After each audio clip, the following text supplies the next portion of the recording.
Robbie's life lesson for the day.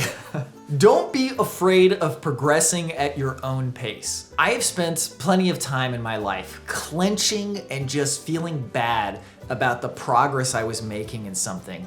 And then in the end, it didn't even matter. I received a comment that said, wow, you started Adventure Archives when you were 30.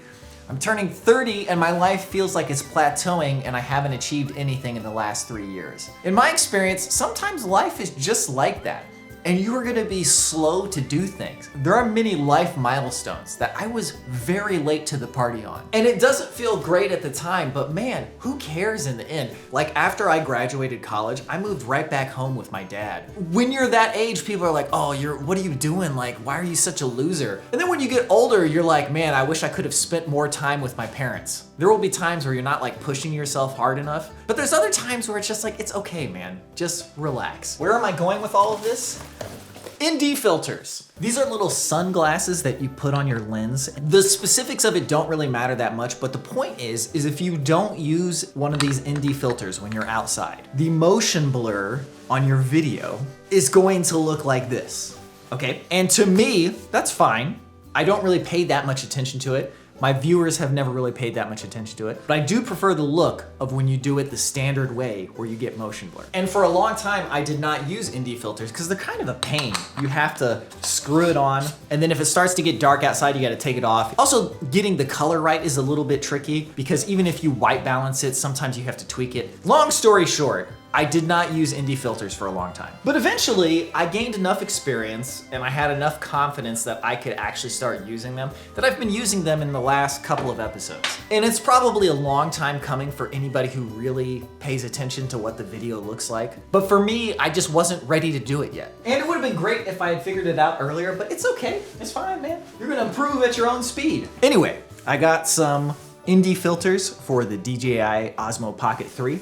Let's go test these out. So this is what it looks like without any ND filter, and it just changes the shutter speed, so it looks kind of sharp. That has its own appeal to it. If you've seen the movie Gladiator, they use it in that all the time, and it looks quite cool. And this is what it'll look like with an ND filter, and you get the standard motion blur. When you're using 24 frames per second and you get that 180-degree motion blur, it does look very nice.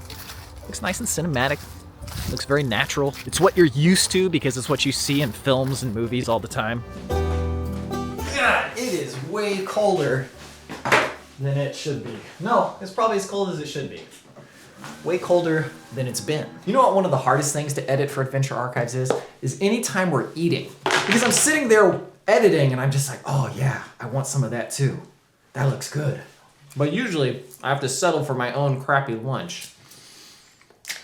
How do you open these without spilling it everywhere? It's not possible.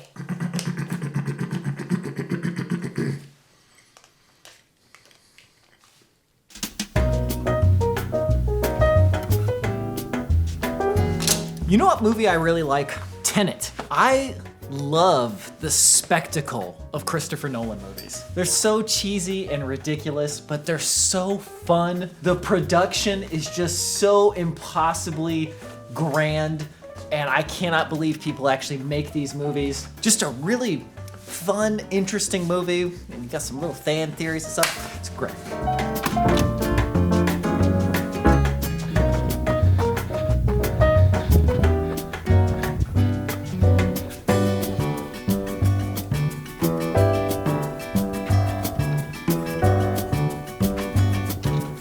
Wow, the difference between what it feels like you're exerting versus what it looks like on camera is huge.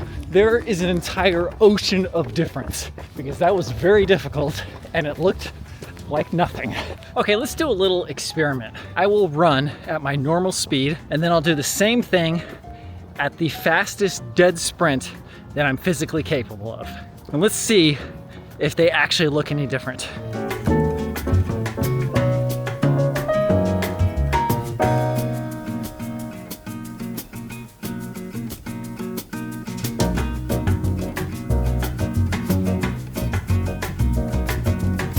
Well, I suppose you could tell the difference between those two, but the dead sprint didn't really look that fast. It felt much faster than it actually was.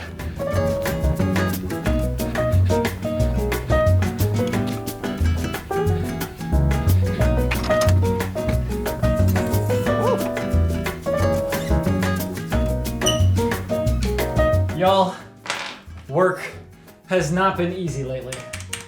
It hasn't been hard either, but boy, it's not been easy. My ability to focus has been suboptimal. Suboptimal. Okay, I think that'll do it for today's vlog. Thank you very much for watching. I'm gonna keep plugging away at this edit. That's all there is to be done. You just plug away a little bit at a time. You just keep chipping. Even if it's looking crappy and you're feeling crappy, you just keep going.